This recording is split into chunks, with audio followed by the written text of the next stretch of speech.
district. In addition to serving on the Financial Services Committee, she is our House elected conference secretary in leadership. Welcome. Thank you, Chairman Smith, and Ranking Member Neal. Thank you for the opportunity to speak here today on the tax issues that are most important to families and small businesses in my district. I want to start by discussing one of the most important provisions we have in the federal tax code, the Low-Income Housing Tax Credit.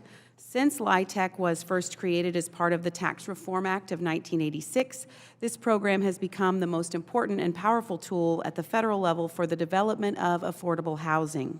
From districts like mine in southern Indiana to urban centers like Chicago and New York, LIHTC has been used to build and maintain low-cost housing for Americans across the country. As this committee begins the work in this Congress to incentivize growth and give more families the tools they need to achieve the American dream, I hope the committee also takes time to consider legislation to expand and improve this program, including through proposals like my friend Representative LaHood's Affordable Housing Credit Improvement Act, which I was proud to co-sponsor last Congress. Another issue that is of great importance to my constituents is the immediate expensive for research and development expenditures. Beginning in 2022, companies that invest in R&D are no longer able to immediately deduct these expenses, marking the first time since 1954 that these expenses have been amortized over 5 years. While this change may seem insignificant, the truth is it has made it more difficult for American companies to innovate and compete with foreign firms. This is why I was proud to co-sponsor Representative Estes' American Innovation and R&D Competitiveness Act last Congress, which would revert this change and again allow continued expensing for these expenditures in the years in which they are incurred. I also want to briefly touch on a topic that I've heard about from many stakeholders in my district, energy tax credits.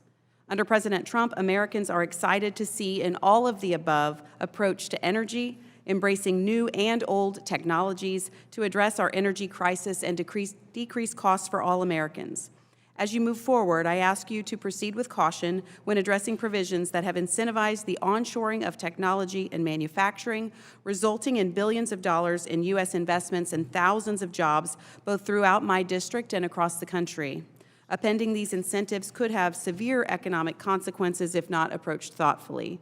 So when considering the future of energy tax credits, I urge the committee to take a surgical approach with particular interest in the investments that have already been made. Finally, I want to mention how important it is that we move expeditiously toward a single, powerful reconciliation bill. One of the greatest accomplishments of the previous Trump administration was the enactment of the Tax Cuts and Jobs Act. Under the Trump tax cuts, American families and workers had more money in their pockets, businesses were given more tools to flourish, and our economy grew at a faster rate than what projections thought was possible. With President Trump back in office, Americans across the country, including in my district, are excited about the possibility of a new golden age of growth and prosperity. In order to achieve this, however, we need to build upon the previous Trump administration's success and protect working families from impending tax hikes.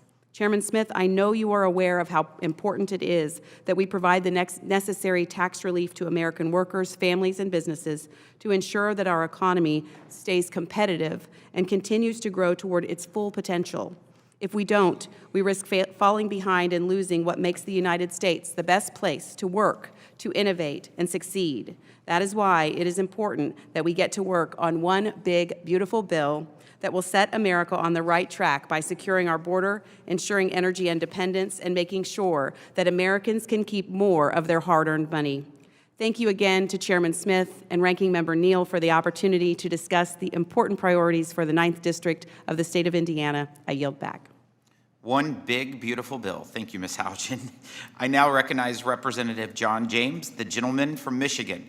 Mr. James served our nation in the United States Army for 8 years and continues his service as a dedicated